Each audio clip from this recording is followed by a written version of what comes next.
குழம்பு இதில் ஃப்ரை. ரெண்டும் இன்னைக்கு வைக்கணுமா? ஒன்று தான் நீங்கள் இவ்வளோ பெரிய இன்சூரன்ஸ் கம்பெனி இப்படி ஒரு வேலை பார்க்கணும்னு நான் நினச்சதே இல்லை. Good morning friends. இன்னைக்கு காலையிலேருந்தே விலாக் எடுக்க ஆரம்பிச்சிருக்கோங்க. காலையில் பிள்ளையில ட்ராப் பண்ணிட்டு வரும்போது காய்கறி மீன் எல்லாம் வாங்கிட்டு வந்தாச்சு. சில்வர் பாம்ஃப்ரெட் வாங்கியிருக்கோம். Silver pomfret. ஹலோ, நான் தூசி என்ன தூசியா இருக்கு. ஓகே, வന്നു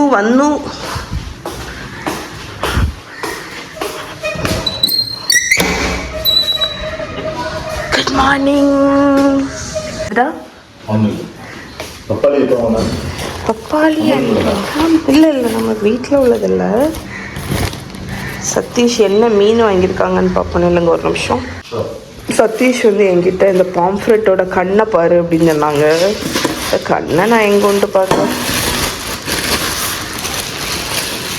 ஆமாம், கண்ணை பார்த்துட்டேன். டே, கண்ணு நல்லா இருக்க, என்னைய பார்த்து லவ்ஸ் பண்ணுங்க. ஓகே, ஸோ இது நான் நினச்சேன் நீ கட் பண்ணிட்டேன்னு நினச்சேன். இல்லை, ஃப்ரையே பண்ணிடலாமே. இல்லை, நல்ல பெருசு இருக்கு. உனக்கு குழம்புக்கு நீ தக்குனா வெட்டிக்கோ. ஓகே, சரி. அது சாலை.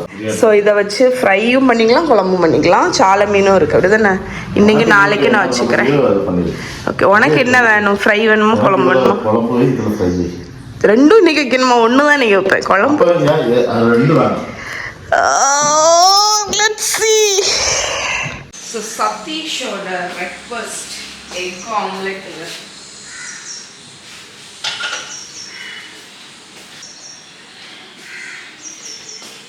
ஃபைன் டைஸ்ன்னு சொல்லுவாங்கள்ல, அது வந்து எப்படி கட் பண்ணணும் அப்படிங்கிறத உங்க கூட ஷேர் பண்ணுறேன். ஏன்னா வந்து நம்ம நார்மலாக கட் பண்ணி இப்படி கட் பண்ணுவோம், அது வந்து ஓரளவுக்கு இதாக இருக்கும். பட் ஃபைன் டைஸாக வேணும், புடிசாக வேணும் அப்படின்னா எப்படி கட் பண்ணணும்னு பார்த்தீங்கன்னா, இந்த மாதிரி பிசைஞ்சு அந்த அவுட்டர் பீலெல்லாம் எடுத்துருங்க. அப்புறம் இந்த ஸ்டெம்மை வந்து இன்டாக்டாகவே வச்சுக்கோங்க. வச்சுட்டு ஹாஃபாக கட் பண்ணிக்கோங்க. அதுக்கப்புறமா நீங்கள் வந்து பீல் பண்ணுங்கள். ஓகே, நம்ம யூஸ்வலாக அந்த ஸ்டெம்மை கட் பண்ணிடுவோம்ல, அந்த மாதிரி பண்ணாமல் ஸ்டெம் வந்து இருக்கட்டும், அந்த வெங்காயத்தோடு அந்த ஸ்டெம் இருக்கட்டும். இப்போ தோலை உரிச்சிடலாம். தோலை உரிச்சிட்டு இந்த எண்டை மட்டும் கட் பண்ணிக்கோங்க. ரெண்டுத்துலேயும் எண்டை ரிமூவ் பண்ணிவிட்டு இதை நல்லா வாஷ் பண்ணி எடுத்துகிட்டு வரேன். ஓகே, நல்லா வாஷ் பண்ணியாச்சு. இப்போ ஃபைன் டைஸ் எப்படி பண்ணுறதுன்னு சொல்கிறேன். ஸோ ஃபஸ்ட்டு வந்து ஒரு ஷார்ப்பான நைஃபை வச்சு நம்ம வந்து தின்னாக கட் பண்ண போகிறோம். ஸோ அந்த எண்டு நம்ம கட் பண்ணாமல் வச்சுருக்கிறதுனால உங்களுக்கு வந்து கலண்டு போகாது. இல்லாட்டி கலண்டுரும், பார்த்தீங்களா? இது வந்து கலண்டு போகாது. அதுக்கப்புறமா இப்படி திருப்பிட்டு நீங்கள் இந்த மாதிரி கட் பண்ணணும். ஸோ எவ்வளோ ஸ்லிட்ஸ் உங்களுக்கு போட முடியுமோ அவ்வளோ ஸ்லிட்ஸ் போட்டுக்கோங்க. அதுக்கப்புறமா நீங்கள் வந்து சாப் பண்ண போகிறீங்க.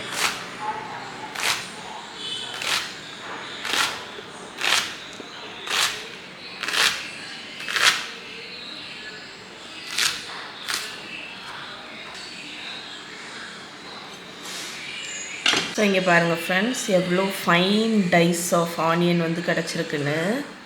ஓகே, ஸோ இந்த மாதிரி தான் இந்த ஃபைன் டைஸ் வந்து பண்ணணும்.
ஓகே, இப்போ ஆம்லெட் குக் பண்ணிடலாம்.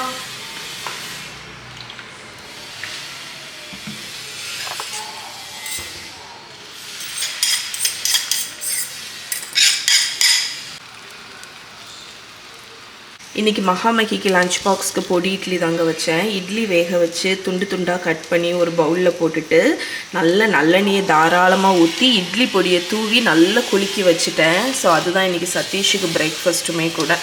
அந்த நல்லெண்ணெயை அந்த ஹாட்டான இட்லியில் ஊற்றி நம்ம பொடி போட்டு டாஸ் பண்ணும்போது அந்த இட்லி ஸ்பஞ்சு மாதிரி உறிஞ்சிக்கும். வேறு லெவல் டேஸ்ட்டில் இருக்குங்க. இதை ட்ரை பண்ணி பாருங்கள். அண்ட் இங்கே என்னோடய ஆம்லெட்டுமே ready. Wholesome breakfast. Last time நான் பிக் பாஸ் பார்த்துட்ருக்கேன்னு சொன்ன டைமில் எல்லோரும் பார்க்காதீங்க என்ன இது அப்படின்னு. ஆக்சுவலி என்ன சண்டை பார்த்தீங்களா இந்த வாட்டி பிக் பாஸு. எபிசோட் சீசன்லலாம் நான் எல்லா சீசனும் பார்த்ததில்ல, பட் நான் பார்த்ததுலலாம் எப்போவாவது வரும்.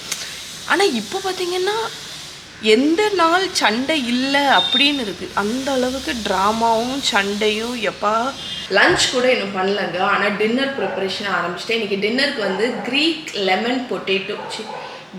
லெமன் சிக்கன் வித் பொட்டேட்டோஸ் தான் பண்ண போகிறேன்.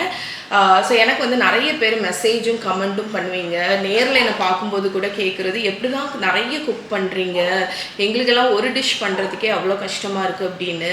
ஸோ அதுக்கு மெயின் ரீசன் என்னன்னு பார்த்தீங்கன்னா ப்ரீ ப்ரிப்பரேஷன் தான். ஸோ ப்ரீ பிளானிங் பண்ணணும்.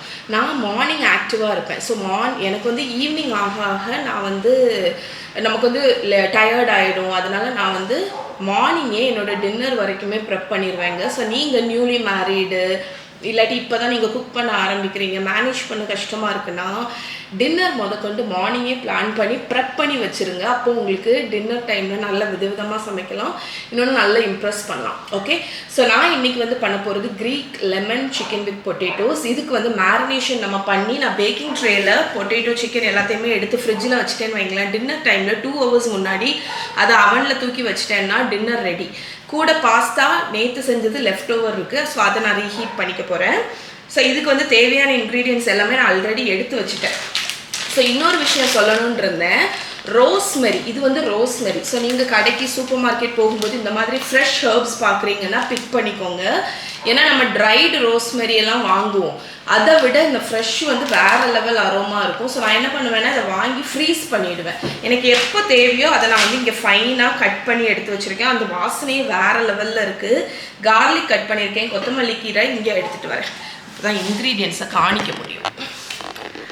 ஓகே, ஸோ இன்க்ரீடியன்ட்ஸ் நான் எல்லாமே எடுத்து வச்சுட்டேன் பாருங்கள்.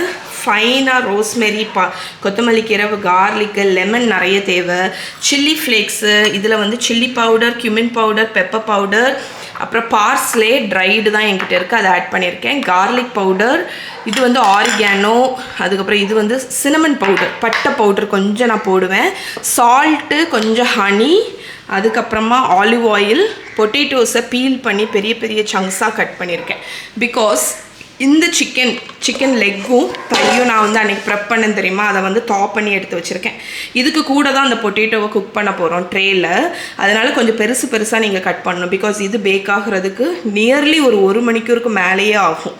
அதனால் இந்த டைமில் அதுவும் குக் ஆகிடும். ஸோ நீங்கள் குட்டியாக கட் பண்ணிங்கன்னா இது வந்து தீஞ்சு போயிடும். அதனால் நல்ல பெரிய பெரிய சங்க்ஸாட்டு கட் பண்ணி எடுத்துக்கோங்க. ஓகே, இப்போ மேரினேஷன் பண்ணுறது ரொம்ப ஈஸிங்க. ஸோ நம்மளோட க்ரீக் இன்ஸ்பயர்ட் மேரினேஷனுக்கு ஃபஸ்ட்டு வந்து ஆலிவ் ஆயில், நம்ம பொட்டேட்டோவுக்கும் சரி சிக்கனுக்கும் தேவையான அளவு ஆலிவ் ஆயில், ஒரு 1/4 கப் அளவுக்கு குட் குவாலிட்டி ஆலிவ் ஆயில். இது வந்து இம்போர்ட்டட் ஃப்ரம் ஸ்பெயின். ஸோ அது எடுத்திருக்கேன். இப்போ லெமன் ஜூஸ் ஆட் பண்ணிடலாம்.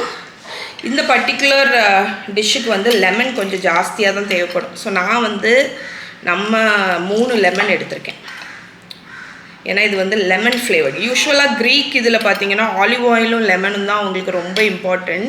அதுதான் அவங்களோட மெயின் ஃப்ளேவரிங்காக இருக்கும் எல்லா டிஷ்லேயுமே. லெமன் எடுத்தாச்சு. இப்போது சில்லி ஃப்ளேக்ஸ்,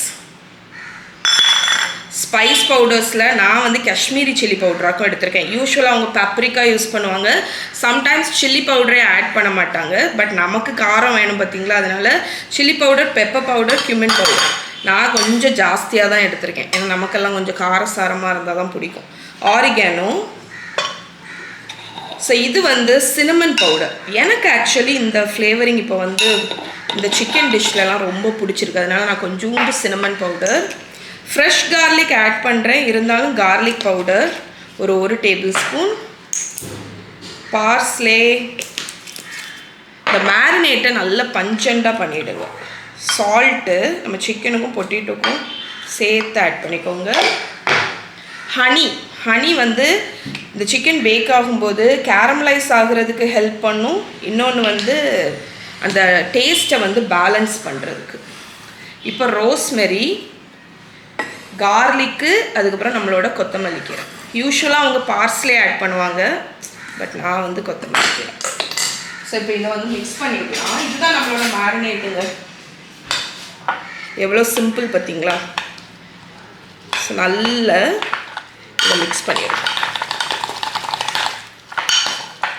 ஸோ இந்த மேரினேட்டை நீங்கள் டேஸ்ட் பண்ணி பாருங்கள். உங்களுக்கு எதாவது ஆட் பண்ணணும்னு ஃபீல் பண்ணுறீங்க அப்படின்னா இந்த டைமில் நீங்கள் இதில் வந்து ஆட் பண்ணிக்கலாம். ஓகே, நம்மளோட மேரினேஷன் ரெடி. ஸோ இப்போ வந்து நான் இந்த பெரிய ரோஸ்டிங் பேனில் தான் பண்ணுறேன். இது ஆக்சுவலி எனக்கு சுனிதா வந்து கிஃப்ட் கொடுத்ததுங்க. இதை நான் அவ்வளோவா யூஸ் பண்ணதில்லை, பிகாஸ் இது ரொம்ப பெருசுனால. பட் இன்றைக்கி நான் இதில் தான் பண்ண போகிறேன். ஸோ இந்த ஒரு பேக்கிங் ட்ரே மாதிரி ஏதாவது எடுத்துக்கோங்க. அதில் நம்ம வந்து சிக்கன், நான் ட்ரம் ஸ்டிக்கும் தையும் தான் யூஸ் பண்ணுறேன். 2 தையிலையுமே இந்த மாதிரி கீறி இருக்கேன். நல்லா க்ளீன் பண்ணி இந்த மாதிரி கோடு மாதிரி போட்டிருக்கேன். ஏன்னா அப்போ தான் உங்களுக்கு வந்து அந்த மேரினேஷன் எல்லாம் உள்ளே போகும். ஸோ நம்ம சிக்கன் எல்லாமே அரேஞ்ச் பண்ணியாச்சு. இப்போ நம்மளோட பொட்டேட்டோவையும் இந்த இடையில வச்சிடலாங்க. இந்த பொட்டேட்டோவெல்லாம் போட்டுட்டு நம்மளோட இந்த மேரினேஷனை ஆட் பண்ணி நல்லா ஃபஸ்ட்டு மசாஜ் பண்ணிப்போம். நம்ம என்ன தான் இன்டர்நேஷ்னல் டிஷ்ஷு பண்ணாலும் நமக்கு கை தான் பெஸ்ட்டு டூல். அதனால் ப்ரஷ் எல்லாம் சரி.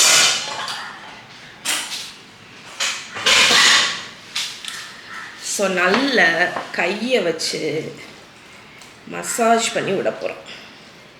இந்த பீஸ் எல்லாம் எடுத்து இந்த மேரினேஷனை நல்லா அந்த இடுக்கிலெல்லாம் அப்ளை பண்ணி நல்லா மசாஜ் பண்ண போகிறோம்.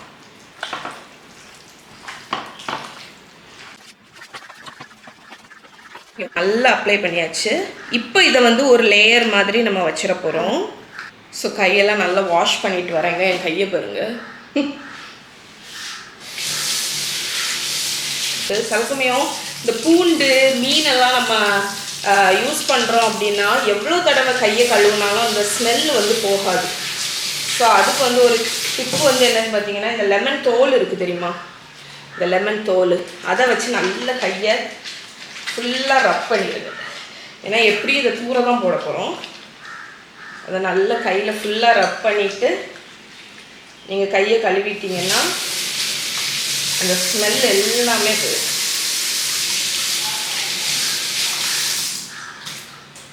ஸ்மெல் எல்லாம் போய் ஃப்ரெஷ் ஆகிடும் கை. ஓகே ஃப்ரெண்ட்ஸ், இங்கே பாருங்கள் நம்மளோட Greek lemon chicken with potatoes நான் எல்லாமே அரேஞ்ச் பண்ணியாச்சு. இப்போ ஃபாயிலை வச்சு இதை கவர் பண்ணி நான் இதை ஃப்ரிட்ஜில் எடுத்து வச்சிட போகிறேன். எப்போ பேக் பண்ணுறோனோ அப்போ காணிக்கிறேன். ஓகே, ஸோ அலுமினியம் ஃபாயிலை வச்சு கவர் பண்ணிடுங்க.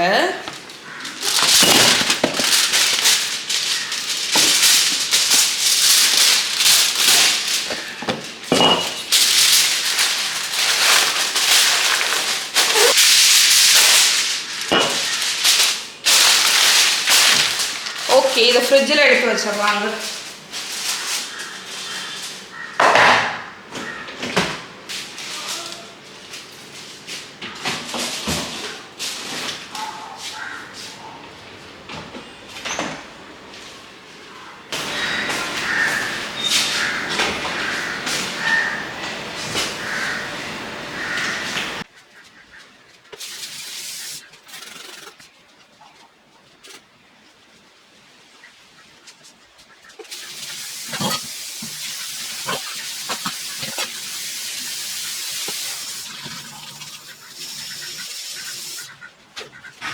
டைம் இப்போது 10 o'clock தாங்க ஆச்சு. நான் டின்னர் வேலையே முடிச்சிட்டேன் பார்த்தீங்கள்ல. இந்த மாதிரி பிளான் பண்ணி பண்ணுங்க. ஓகே, இனி கொஞ்சம் நேரம் கழித்து வந்து லஞ்சுக்கு இன்றைக்கி மீன் குழம்பு தான். ஸோ அதை பண்ணிட்டா இன்றைக்கி வேலை முடிஞ்சு.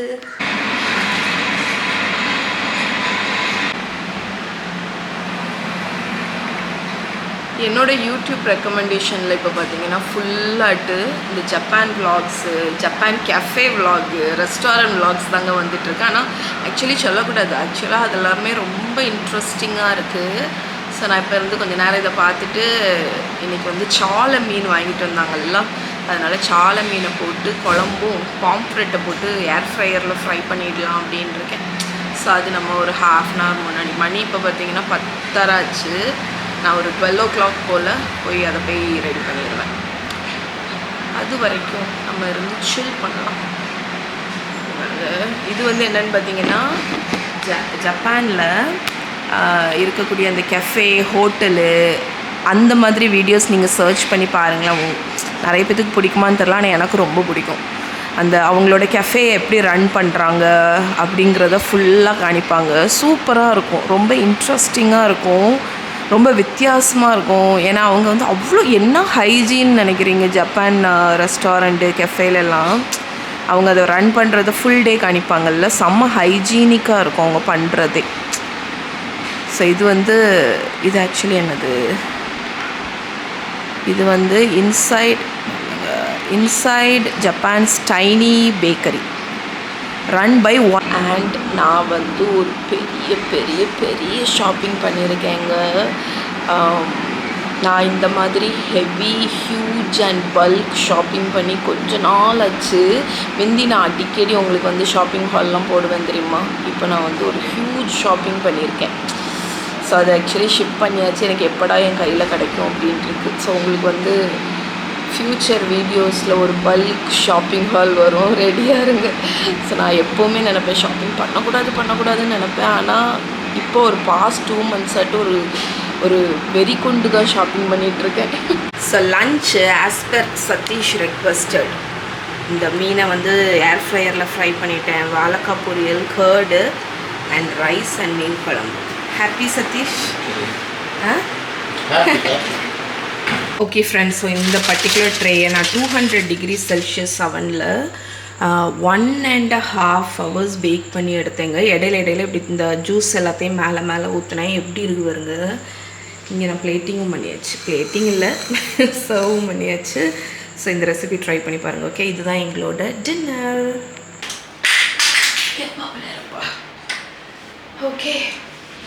ஓகே ஃப்ரெண்ட்ஸ், ஸோ கீழே எல்லாருக்கும் டின்னர் சர்வ் பண்ணிவிட்டு நான் மேலே வந்துட்டேன் தூங்குறதுக்கு ரெடி ஆகுறதுக்கு. இன்றைக்கி டின்னர் வந்து நான் ஆஃப்டர்நூனே எனக்கு வந்து டின்னர் ரொம்ப சிம்பிளாக ஈஸியாக முடிஞ்சிருச்சு. நான் க்ளீனிங்குமே 6 o'clock முன்னாடி கிச்சனை வந்து க்ளோஸ் பண்ணியாச்சு. இப்போ நான் வந்து ஆக்சுவலி மேலே வந்துட்டு நைட்டு தூங்குறதுக்கு முன்னாடி எப்போவுமே லைட்டாக ஃபேஸ் வாஷ் போட்டு நீட்டாக கழுவிடுவேன். ஏன்னா கிச்சன்லேயே இருக்கிறதுனால நமக்கு அந்த ஆயிலெலாம் வந்து ஃபேஸில் இருந்து உங்களுக்கு வந்து இந்த பருவெல்லாம் வரும். அதனால அதை மட்டும் நீங்கள் மறக்காமல் பண்ணுங்கள். ஸ்கின் கேர் ஏதாவது பண்ணுறீங்களோ என்னவோ, அட்லீஸ்ட் முகத்தை மட்டும் கழுவிட்டு தூங்குங்க. ஸோ நான் இதை வந்து கொஞ்சம் மிஸ் பண்ணாமல் பண்ணுவேன், ஆனால் சம்டைம்ஸ் மிஸ் பண்ணிடுவேன். ஸோ இந்த டைமில் ஆக்சுவலி ஒரு முக்கியமான விஷயம் ஆக்சுவலாக சொல்லணும். இதை சொல்லணுமா வேண்டாமான்னு எனக்கு தாட் இருந்துகிட்டே இருந்துங்க. ஏன்னு பார்த்தீங்கன்னா யூஸ்வலாக நான் வந்து எந்த பிராண்டையுமே டீஃபேம் பண்ண மாட்டேன். எனக்கு அது வந்து பிடிக்காத ஒரு விஷயம். ஈவன் எனக்கு கொஞ்சம் பேட் எக்ஸ்பீரியன்ஸ் ஏதாவது ப்ராடக்டில் இருந்தால் கூட நான் வந்து பெருசாக அதை வந்து சொல்ல மாட்டேன். ஏன்னு பார்த்தீங்கன்னா எதுக்கு நம்ம வந்து ஒரு பிராண்டை இது பண்ணணும் அப்படின்னு யோசிப்பேன். ஆனால் இந்த விஷயம் கண்டிப்பாக நான் உங்கள் கூட ஷேர் பண்ணணும் அப்படின்னு நினச்சேன். பிகாஸ் இது வந்து ஒரு ஹியூஜ் ஸ்கேம் மாதிரி.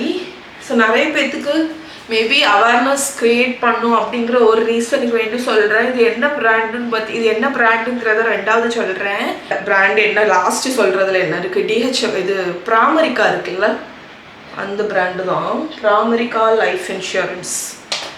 நான் வந்து அதை நேமை சொல்கிறேன்னா எனக்கு எவ்வளோ பேட் எக்ஸ்பீரியன்ஸ் இருந்திருக்கும்னு பார்த்துக்கோங்க.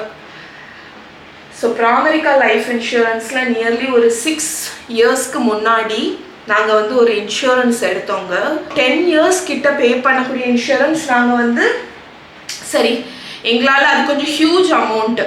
ஸோ என்ன நினச்சோன்னா 2 years மட்டும் பே பண்ணிவிட்டு பண்ண வேண்டாம், இதை கண்டினியூ பண்ண வேண்டாம் அப்படின்னு நினச்சிட்டு அந்த கம்பெனிகிட்ட நாங்கள் 2 இயர்ஸ் முடிஞ்ச உடனே பே பண்ணதுக்கப்புறம் நாங்கள் போய் கேட்டோம், இப்படி நாங்கள் வந்து கண்டினியூ பண்ண விரும்பலை, என்ன பண்ணுறது அப்படின்னு. ஸோ அவங்க என்ன சொன்னாங்கன்னா, நீங்கள் வந்து பே பண்ண வேண்டாம் அப்படின்னு நினைக்கிறீங்கன்னா இன்சூரன்ஸ் ஸ்டார்ட் பண்ணி 5 இயர்ஸ் வரைக்கும் உங்களோட அமௌண்ட், நீங்கள் பே பண்ண அமௌண்ட் வந்து பிளாக்ல இருக்கும். 5 இயர்ஸ் கழித்து ஒரு குறிப்பிட்ட இது சேர்ந்துருக்கும்ல, இன்க்ரீஸ் ஆகிறது, டிக்ரீஸ் ஆகிறது, எக்ஸ்ட்ரா அமௌண்ட் அதெல்லாம் சேரும் தெரியுமா, அதெல்லாம் போட்டு 5 இயர்ஸ் கழித்து உங்கள் அக்கௌண்ட்டுக்கு வந்து உங்களோட இன்சூரன்ஸ் க்ளோஸ் ஆகி உங்கள் அக்கௌண்ட்டுக்கு வந்து நீங்கள் போட்ட அமௌண்ட் அந்த டைமில் என்ன அமௌண்ட் இருக்கோ அது வந்து ரீஃபண்ட் ஆயிரும். ஆக்சுவலி எங்களோட தாட் என்ன இருந்துச்சுன்னா, போட்ட அமௌண்ட் கிடச்சா போதும், ப்ராஃபிட் எதுவும் தேவையில்லை அப்படின்னு நினச்சிட்டு நாங்கள் 5 இயர்ஸ் ஆட்டு போட்டு 2 இயர்ஸ் பே பண்ணோம். அதுக்கப்புறம் 3 இயர்ஸ் வந்து நாங்கள் இதை பற்றி திங்கே பண்ணாமல் விட்டுட்டோம். ஸோ 5 இயர்ஸ் முடிஞ்சிடுச்சு. அப்போ நாங்கள் வந்து ஃபாலோ பண்ணுறோம், அந்த பிராண்டிட்ட வந்து பிராமரிக்காட்ட வந்து ஃபோன் பண்ணி, கஸ்டமர் சர்வீஸ்க்கு ஃபோன் பண்ணி என்ன எப்படி இது ப்ராசஸ் எது அப்படின்னு சொன்னோன்னா, அவங்க இந்த டைமில் உங்களுக்கு முடியுது, இந்த டைமில் உங்கள் அக்கௌண்ட்டுக்கு தன்னால் கிரெடிட் ஆயிரும் அப்படின்னு சொன்னாங்க. சரி ஓகே, நாங்களும் அந்த மந்த் வரைக்கும் வெயிட் பண்ணோங்க. அந்த மந்த்து ஆக்சுவலி அந்த மந்த்து நாங்கள் வந்து ஃபாலோ அப் அவங்கள பண்ணோமா இல்லாட்டி ஆட்டோமேட்டிக்காக ஒரு மெயில் வந்துச்சான்னு தெரியல. ஆமாம், அந்த மந்த் ஆக்சுவலி ஆட்டோமேட்டிக்காக எனக்கு வந்து ஒரு இமெயில் வந்துச்சு. அந்த மெயிலில் உங்களோட இது வந்து முடிஞ்சிருச்சு, நீங்கள் பே பண்ணாததுனால இது வந்து இந்த அக்கௌண்ட்டில் நாங்கள் கிரெடிட் பண்ண போகிறோம். ஸோ நீங்கள் வந்து இதுக்கு ரெஸ்பான்ஸ் பண்ணலை அப்படின்னா இந்த அக்கௌண்ட்லேயே கிரெடிட் பண்ணிடுவோம் அப்படின்னு. அக்கௌண்ட் டீட்டெயில்ஸை செக் பண்ணுறேங்க, என்னோட அக்கௌண்ட்டே கிடையாது, வேற ஒரு அக்கௌண்ட் பார்த்துக்கோங்க. லைக் டெல்லியோ ஹரியானாலேயோ இருக்கக்கூடிய ஒரு பேங்கோட அக்கௌண்ட்டு. எனக்கு பயங்கர ஷாக்கு. பிகாஸ் அவங்க வந்து ஆட்டோ டெபிட் தானே பண்ணுவாங்க, நம்ம ஒரு அக்கௌண்ட்லேருந்து அமௌண்ட் வந்து இன்சூரன்ஸ் எல்லாம் தன்னால் எடுக்கிற மாதிரி செட் பண்ணி இருந்துச்சு. ஸோ அப்போது கிரெடிட் ஆகிறதும் அதே அக்கௌண்ட்டில் தானே கிரெடிட் ஆகணும். இப்போ ஏன் அக்கௌண்ட்லேருந்து அமௌண்ட் அவங்க இயர்லி இன்சூரன்ஸ்க்கு எடுக்கிறாங்கன்னா திருப்பி கிரெடிட்டும் பார்த்தீங்கன்னா ஏன் அக்கௌண்ட்டில் தான் வரணும். ஆனால் அவங்க சொன்னதுமே ஆக்சுவலி இந்த அக்கௌண்ட் தான் அப்படின்னு சொன்னாங்க. நான் கஸ்டமர் கேருக்கு ஒவ்வொரு வாட்டியும் ஃபோன் பண்ணி கேட்கும்போது எந்த அக்கௌண்ட்டில் கிரெடிட் ஆகும்னு நான் கன்ஃபார்ம் பண்ணுவேன். அவங்க சொன்னது இந்த அக்கௌண்ட் தாங்க, இந்த நம்பரில் எண்ட் ஆகக்கூடிய இந்த அக்கௌண்ட்டில் தான் அப்படின்னு சொன்னாங்க. ஸோ நாங்களும் ஓகே, அப்போ தன்னால் இந்த மாதம் வந்துடும் போல் இந்த அக்கௌண்ட்டில் அப்படின்னு நினச்சிட்டு இருந்தா மெயில் வருதுங்க, வேற ஒரு அக்கௌண்ட் டீட்டெயில் போட்டு. எனக்கு செம்ம ஷாக்கு. என்னடா இது, நம்ம நேமும் கிடையாது, இதுவும் கிடையாது, ஊரும் கிடையாது, இது என்ன ஹரியானா அந்த மாதிரி உள்ள அக்கௌண்ட் வருது அப்படின்னு ஷாக் ஆயிட்டேன் நான். அதுக்கப்புறமா கஸ்டமர் கேருக்கு ஃபோன் பண்ணி ஃபாலோ பண்ண அவங்க ஒரு பெரிய ப்ரொசீஜர் கொடுக்குறாங்க. லைக் நீங்கள் வந்து இந்த மெயிலுக்கு ரிப்ளை பண்ணாமல் இன்னொரு மெயிலுக்கு ஐடி கொடுத்து இதில் உங்களோட அக்கௌண்ட் டீட்டெயில்ஸ், உங்களோட கேன்சல்டு செக், உங்களோட பேன் கார்டு எல்லாம் என்ட்ரு பண்ணி கொடுங்க, அப்போ தான் அதில் வந்து கிரெடிட் ஆகும் அப்படின்னு. நான் அதுக்கப்புறம் கொடுத்து எனக்கு வந்து இந்த இஷ்யூவை சால்வ் பண்ணிட்டேன்னு வைங்க. நான் யோசிக்கிற ஒரு விஷயம், சப்போஸ் இமெயில் ஐடியெல்லாம் செக் பண்ணாத வயசானவங்க யாராவது இந்த இன்சூரன்ஸ் போட்டிருக்காங்கன்னு வைங்களேன், இந்த மாதிரி ஒரு மெயில் வருது, அவங்க செக்கே பண்ணலைன்னா அந்த அமௌண்ட் வந்து கண்டிப்பாக அந்த அக்கௌண்ட்டுக்கு தான் கிரெடிட் ஆகிருக்கும், அவங்களுக்கு வராது. ஏன்னா அதிலே போட்டிருக்கு இந்த டைமுக்கு இடையில நீங்கள் ரிப்ளை பண்ணலைன்னா இதில் தெரியக்கூடிய அக்கௌண்ட்டுக்கு கிரெடிட் ஆயிரும் அப்படின்னு. ஸோ இவ்வளோ பெரிய பிராண்டு, இவ்வளோ பெரிய இன்சூரன்ஸ் கம்பெனி இப்படி ஒரு வேலை பார்க்கணும்னு நான் நினச்சதே இல்லை. ஸோ நீங்கள் யாராவது அவங்கக்கிட்ட பாலிசி எடுக்கணும்னு நினைக்கிறீங்க அப்படின்னா திங்க் பண்ணிக்கோங்க, டபுள் செக் பண்ணிக்கோங்க. இது கண்டிப்பாக யாருக்காவது ஹெல்ப்ஃபுல்லாக இருக்கும் அப்படின்னு நம்புகிறேன். ஓகே, ஸோ இது என்னோட பர்சனல் எக்ஸ்பீரியன்ஸ், இதை உங்க கூட ஷேர் பண்ணணும்னு நினச்சேன். பிகாஸ் கண்டிப்பாக ஹெல்ப்ஃபுல்லாக இருக்கும்ரா. நம்ம இந்த பிளாட்ஃபார்மில் இருக்கிறோம், நமக்கே ஒரு ஸ்கேம் நடந்திருக்கு, அதுவும் இவ்வளோ பெரிய கம்பெனி, இவ்வளோ பெரிய நேம் உள்ள கம்பெனி இப்படி ஒரு ஸ்கேம் பண்ணும்போது கண்டிப்பாக ஷேர் பண்ணணும்னு தோணுச்சுங்க. ஓகே அவ்வளோதான். ஸோ நானும் போய் ரிலாக்ஸாக இருக்கேன். இதை காணிக்கணுன்றதேன் உங்ககிட்ட. ஸோ இப்போ தாய்லாந்து போயிருந்தோம்ல, அப்போ நான் இது வாங்கிட்டு வந்தேன். இந்த தாய்லாந்து ட்ரிப்பில் நான் வாங்கிட்டு வந்ததுக்கு ரொம்ப குறைவு. அதில் வந்து மெயினாக தாய்லாந்தில் போனீங்கன்னா மெடிசின்ஸ் வந்து வாங்கிட்டு வாங்க. அங்கே உள்ள மெடிசன் அமேசிங்காக இருக்கும். 7 வருஷம் முன்னாடி நாங்கள் ஃபர்ஸ்ட் ட்ரிப் தாய்லாந்து போகும்போது பூச்சிக்கடிக்கு ஒரு மருந்து வாங்கிட்டு வந்தோம். இன்னுமே எறும்பு கடிச்சு ஏதாவது கடிச்சு நமக்கு அலர்ஜி ஆச்சுன்னா அந்த மருந்தை போட்டால் சரியாயிடும், அந்த விஷம் போயிடும் பார்த்துக்கோங்க. நான் நிறைய எனக்கு பிள்ளைகளுக்கெல்லாம் வந்து இந்த மாதிரி ஏதாவது கடிச்சிட்டுச்சு வலிக்குது தடுத்து இருக்குன்னா அதை போட்டுருவேன். அதனால தாய்லாந்து போகும்போது மெடிசன் கண்டிப்பாக வாங்குவோம். இந்த வாட்டி வாங்கிட்டு வந்தது இது அங்கே பயங்கர பாப்புலர். ஸோ என்ன இருக்குல்ல, ஒரு பேர்டோட பிக்சர் போட்டு ஒரு இன்ஹேலர். இது ஆயின்மெண்ட் எல்லாம் கிடையாது. உள்ளே பார்த்தீங்கன்னா ஒரு மூட்டை மாதிரி இருக்குது பார்த்தீங்களா, இதில் வந்து நிறைய ஹர்ப்ஸ் மூலிகைலாம் இருக்குது. நம்ம இன்ஹேலர் இருக்குல்ல அதை வச்சு உறிஞ்சா எப்படி ஒரு இது வரும் அந்த மாதிரி ஒரு இதாக்கும் இது. நான் வந்து இதை அப்பப்போ யூஸ் பண்ணுவேன். எங்கள் அம்மாவுக்கு இப்போ பார்த்தீங்கன்னா கோல்டு வந்துச்சு. அப்போ எங்கள் அம்மா மெனக்கிட்டே எனக்கு ஃபோன் பண்ணி சொன்னா, நீ ஒரு இது வாங்கிட்டு வந்தேல்ல, அது ஒன்று தான் வாங்கிட்டு வந்தியா, நிறைய வாங்க வேண்டியதானே ஏன்னு கேட்குறேன். எனக்கு வந்து கோல்டு மூக்கு அடைச்சிருந்து இதை நான் சுவாசிச்சேன், ஃபுல்லாக கிளியர் ஆகிட்டு பார்த்துக்கோ, நீ இது நிறைய வாங்க வேண்டியதானே அப்படின்னு சொன்னா. ஆனால் ஆக்சுவலி இது அப்படிதான், நமக்கு வந்து மூக்கெல்லாம் அடைச்சிருக்குன்னு வைங்களேன், இது நல்லா இழுத்தோன்னு வைங்க ஃபுல்லாக கிளியர் ஆகிடும். ஆனால் இப்போ கரண்ட்டாக நான் ஒரு ஆர்டிக்கிள் வாசித்தேன், FDA வந்து சர்டன் இந்த பர்டிகுலர் பிராண்டு வந்து கண்டாமினேஷன் இருக்குது அப்படின்னு அனௌன்ஸ் பண்ணியிருக்காங்க. ஒரு பர்டிகுலர் பேட்ச், அந்த பேட்ச் நம்பர் பார்த்தீங்கன்னா இதுலேயே போட்டிருப்பாங்க. ஸோ நீங்கள் யாராவது அதை வச்சுருக்கீங்க அப்படின்னா அந்த பேட்ச் நம்பர் செக் பண்ணி பாருங்கள், நெட்டில் அடித்து பாருங்கள். அந்த பேட்ச் நம்பரில் வந்து கண்டாமினேஷன் ஆயிருக்கு அப்படின்னு. லக்கிலி இந்த பேட்சில் கண்டாமினேஷன் இல்லை, இதே மாதிரி வேறு பேட்ச் நம்பரில் வந்து கண்டாமினேஷன் ஆயிருக்கு, யாரும் யூஸ் பண்ணாதீங்க அப்படின்னு FDA வந்து அனௌன்ஸ் பண்ணதாட்டு ஒரு ஆர்டிக்கல் வாசித்தேன். ஸோ நீங்கள் யாராவது இதை வச்சுருக்கீங்கன்னா மறக்காமல் செக் பண்ணி பாருங்கள். பட் இது வர்த் ப்ராடக்ட். சதீஷ் வந்து நான் ஆக்சுவலி என்கிட்ட 2 நாள் முன்னாடி சொன்னாங்க, இது ஆக்சுவலி தாய்லாந்தில் மட்டும் இல்லை இந்தியாலையுமே கிடைக்குது, நான் செக் பண்ணேன் அப்படின்னு. அமேசானில் இருக்குதுன்னு நினைக்கிறேன். தாய்லாந்துலேருந்து தான் ஆப்வியஸ்லி இம்போர்ட் பண்ணியிருப்பாங்க. ஓகே ஃப்ரெண்ட்ஸ், ஸோ நாளைக்கு உங்களை மீட் பண்ணுறேன். ஸோ இன்னைக்கு good night, good night, good night, good night friends.